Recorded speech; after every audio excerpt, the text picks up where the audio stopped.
लोकसभा चुनाव में नतीजे खराब क्या आए, बीजेपी का सियासी चरित्र ही बदल गया। सबसे अनुशासित पार्टी समझे जाने वाली बीजेपी ने पार्टी लाइन से इतर बयानबाजी करनी शुरू कर दी है। यूपी में बीजेपी संगठन और सरकार के बीच तलवारें खिंच गई हैं। उत्तराखंड में भी यही हालात हैं।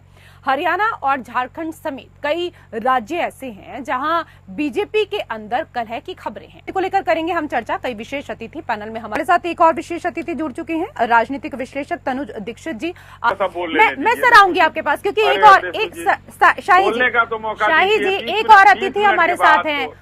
अब समय जाया नहीं करते हैं, दीक्षित जी भी हमारे साथ जुड़े हुए हैं। सर, स्वयं को सबसे अनुशासित पार्टी बताने वाली बीजेपी में अब विरोध के सुर उठ रहे हैं। इसके पीछे आपको क्या कुछ कारण समझ में आते हैं? उत्तर प्रदेश में हमेशा से देखिए, जिस भी पार्टी का प्रबल दावेदारी रहती है, जिसकी भी सत्ता में रहती है पार्टी, उसका दबदबा राष्ट्र स्तर पे हमेशा रहा है। हम उत्तर प्रदेश की अगर बात करें तो सन 2002 हमको अगर याद है, 2002 में जब राजनाथ सिंह जी मुख्यमंत्री थे उत्तर प्रदेश के, उसके बाद राष्ट्रपति शासन लागू हुआ था। उसके बाद से हम अगर ध्यान हो 56 दिन का राष्ट्रपति शासन था, जो 8 मार्च 2002 से लगाकर के 3 मई 2002 तक का राष्ट्रपति शासन था। मायावती मुख्यमंत्री रही, फिर मुलायम सिंह यादव ने सरकार चलाई, फिर मायावती, फिर अखिलेश जी आए तो 17 तक। देखिए 2014 लोकसभा के चुनाव की अगर हम बात करें तो तब तक योगी आदित्यनाथ का जो चेहरा है वो यूपी में मुख्यमंत्री रूप में नहीं था।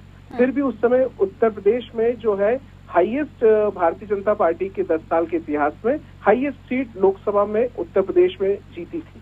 लेकिन हम अगर कैंडिडेट की बात करें या हम बात करें जब 2017 से योगी आदित्यनाथ की सरकार है, तो हम पहले चुनाव की बात करें, अगर 2017 के जो चुनाव हुए उत्तर प्रदेश के, तो वो चुनाव के अंदर हमने देखा कि 300 से ज्यादा सीटें भारतीय जनता पार्टी को मिली। और वहीं अगर हम अभी की बात करें 2022 की, तो वो सीटें घट करके 255। यही देखते हैं कि ये जो लोगों का दूसरी पार्टी के प्रति, देखिए वहीं विपक्ष की हम बात करें तो आज उपचुनाव होने जा रहे हैं उत्तर प्रदेश की 10 सीटों पर। वहीं भारतीय जनता पार्टी के पास 255 सीटें और इस समय मौजूद है, तो 105 सीटों के साथ सपा भी वहां है। और कांग्रेस की अगर हम बात करें तो मात्र 2 सीटों पर कांग्रेस इस समय विराजित है उत्तर प्रदेश के अंदर। तो ये देखना होगा, ये हमें सोचना होगा कि आए दिन नेताओं के बीच में जो भी मंथन चलता है, राजनीतिक स्तर पे जो भी बातें होती हैं या जो भी चीजें इसके अंदर इस तरीके से हो रही हैं जिससे पार्टी के ही नेताओं को विपक्ष के ये जो बोलते हैं या इस तरीके जो सुर उठा रहे हैं, तो निश्चित रूप से ये एक प्रहार, आंतरिक प्रहार है। और मुझे लगता है कि इस तरीके की आंतरिक चीजों को पार्टी के अंदर ही रह करके खत्म होना चाहिए। और बाहर अगर ये बातें आती हैं इस तरह की, तो निश्चित रूप से बिल्कुल अगर बाहर चीजें आती हैं तो ऐसे में जो आंतरिक कलह है वो चर्चा का विषय बन जाती है। तनुज दीक्षित जी से भी चर्चा करना आवश्यक था। लोकतंत्र में फिलहाल मेरे साथ इतना ही। नमस्कार।